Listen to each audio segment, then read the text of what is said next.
حضرت عبداللہ بن حذیفہ کو رحمت دو عالم صلی اللہ علیہ وآلہ وسلم سے بے پناہ عقیدت تھی اور لسان رسالت سے نکلے ہوئے ہر لفظ کی صداقت پر ان کا یقین کامل مثالی حیثیت رکھتا تھا۔ حضرت انس رضی اللہ عنہ بن مالک سے روایت ہے کہ ایک دن آفتاب ڈھلنے کے بعد رسول اللہ صلی اللہ علیہ وسلم باہر تشریف لائے اور صحابہ کو ظہر کی نماز پڑھائی۔ جب سلام پھیر چکے تو ممبر پر کھڑے ہوئے اور قیامت کا ذکر فرمایا۔ اس ضمن میں یہ بھی ذکر کیا کہ قیامت سے پہلے بڑے بڑے واقعات رونما ہوں گے اور اس کے بعد کے حالات بھی بتائے۔ فرمایا جسے جو پوچھنا ہے پوچھ لے، خدا کی قسم جب تک میں اس جگہ پہ کھڑا ہوں تم مجھ سے جو دریافت کرو گے میں تم کو بتاؤں گا۔ یہ سن کر بہت سے لوگ روئے۔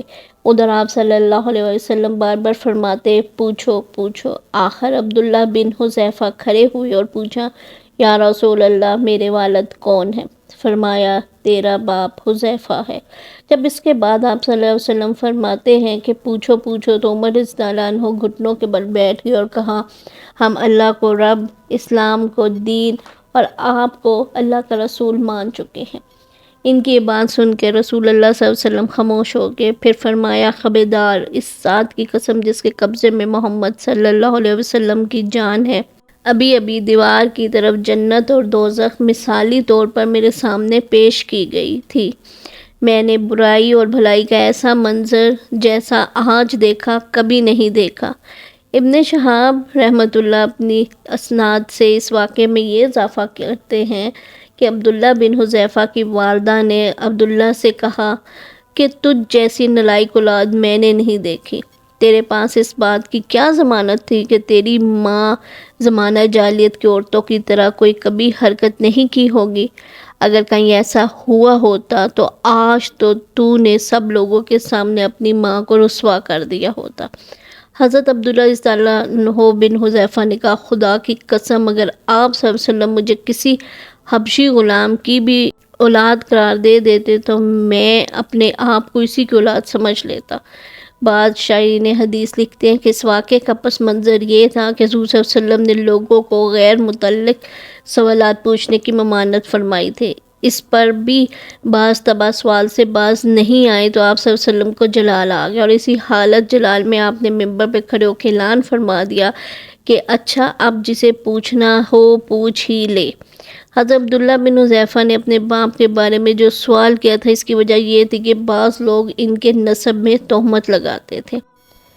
صحیح بخاری میں روایت ہے کہ ایک دفعہ رسول اکرم صلی اللہ علیہ وسلم نے حضرت عبداللہ بن حذیفہ کو کسی جنگ میں امیر بنا کر بھیجا اور ان کے ماتحت مجاہدین کو حکم دیا کہ کسی بات میں ان کی حکم عدولی نہ کرنا۔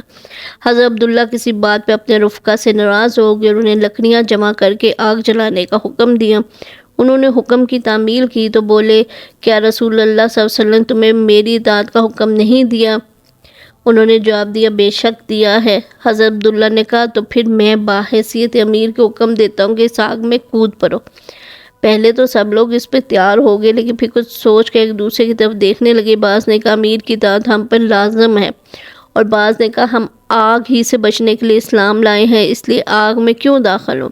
اسی اثنا میں آگ بجھ گئی۔ حضرت عبداللہ کا غصہ بھی جاتا رہا۔ جب یہ لوگ رسول اللہ صلی اللہ علیہ وسلم کی خدمت میں واپس مدینہ آئے اور اس واقعے کا ذکر کیا تو رسول اللہ صلی اللہ علیہ وسلم نے فرمایا اگر تم اس آگ میں داخل ہو جاتے تو پھر کبھی نہ نکلتے۔ امیر کی اطاعت تو اچھی بات ہوتی ہے جس میں خدا کی رضا شامل ہو۔ اس واقعے کے بارے میں جو 9 ہجری میں پیش آیا، بعض نے یہ خیال ظاہر کیا ہے کہ حضرت عبداللہ نے اپنے ساتھیوں سے مزاح کیا تھا، یعنی مزاح کے طور پر انہیں آگ میں کودنے کا حکم دیا تھا۔ اس زمانے میں بیان کیا جاتا ہے کہ حضرت عبداللہ رضی اللہ عنہ بڑے زندہ دل انسان تھے، اکثر ہنسنے ہنسانے کی باتیں کرتے رہتے تھے۔ ایک مرتبہ صحابہ کرام نے آپ کے مزاح کے متعلق شکایت کی تو حضور صلی اللہ علیہ وآلہ وسلم نے فرمایا آپ اللہ کو دوست رکھتے ہیں اور آپ کا دل اللہ کا ہے۔ ابو بکر صدیق رضی اللہ عنہ کے عہد خلافت میں ایران اور شام سے لڑائی کا آغاز ہوا تو حضرت عبداللہ بن حذیفہ بھی شام جانے والے لشکر مجاہدین میں شامل ہو گئے۔ عہد صدیقی اور عہد فاروقی میں رومیوں کے خلاف کئی معرکوں میں درجہ شجاعت دی۔ حضرت عبداللہ بن حذیفہ نے مصر کی فتوحات میں بھی حضرت عمر بن عاص کے ساتھ مل کر حصہ لیا۔ اس سلسلے میں انہوں نے عین شمس کا خاص طور پر ذکر کیا جو حضرت عبداللہ بن حذیفہ کے ہاتھ پہ فتح ہوا۔ حضرت عبداللہ بن حذیفہ قریش کی شاخ بنو سہم سے تھے۔